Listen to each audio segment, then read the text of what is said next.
Get ready guys, 10 seconds to go. 5.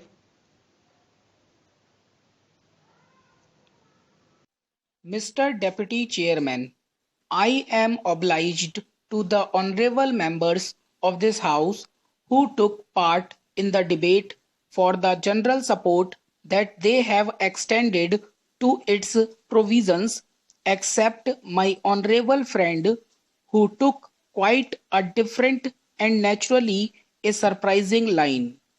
Now I shall deal with the various points that have been raised by my honorable friends. First of all, I would like to answer my friend for what I can call the highly unsatisfactory attitude that he took. Now, sir, the attitude that he has taken may, in one phrase, be stated to be hands off the tribals. We are not prepared to accept this position because the tribal people are Indians and they are citizens of India, and therefore they are entitled to the same rights under a democratic constitution as others. I can understand his suggesting that whatever is the best in their culture ought to be preserved, and that is always the attitude. But subject to the advisability of preserving their culture, I would submit to my honorable friend that it is always advisable, to the extent to which it is possible, to extend the principles of a democratic government to these areas as well. Therefore, sir, I would not accept his dictum at all. What is done in their interest by way of a progressive setup of democratic institutions is unwarrantedly dubbed by him as interference. That is not interference at all.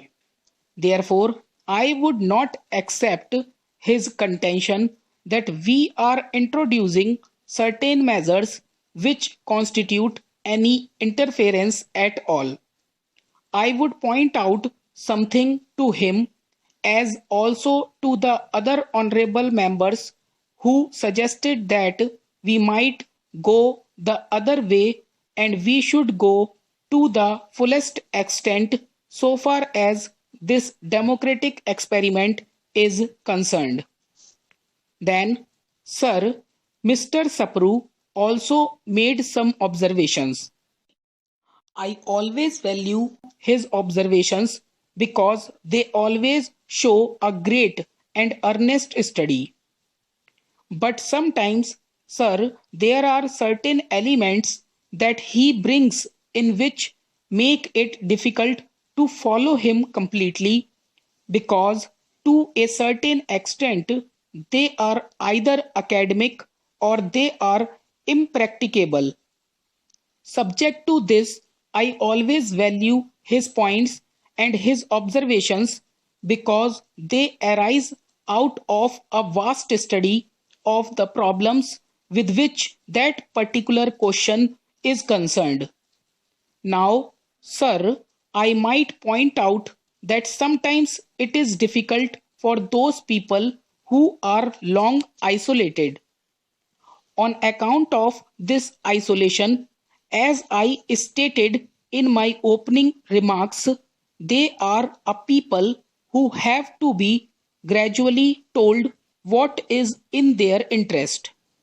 They are more susceptible to a feeling of suspicion and misgiving than the other sections. We have just opened up our avenues so far as the democratic life is concerned, and that is the reason why I suggested that we propose to hasten but slowly, and therefore certain provisions have been incorporated in this bill. Well, sir, in the light of the peculiar conditions that obtain there, we have to be a bit careful. That was the reason why we could not straightway elect the village authorities in spite of our desire to go to the fullest extent possible. Therefore, sir, I would submit to the honorable members of this house that this is an experiment which we hope will be fully successful, and in the course of the next few years we might come before this house for introducing further amendments on the lines that the honorable members have pointed out. The next question that arose was as to whether the chief commissioner of the state should be believed or should not be believed. I would point out, as one of my honorable friends has stated during the course of the debate, that it is the central government, or rather it is the parliament, that is supreme over all these officers, and therefore these officers, the chief commissioner for example, will not be acting in an entirely unreasonable manner or in an arbitrary manner. I would point out that there is an advisory council which has already been appointed with effect from the 1st November 2006. Some honorable members on the other side wanted to know whether a council of advisors has or has not been appointed.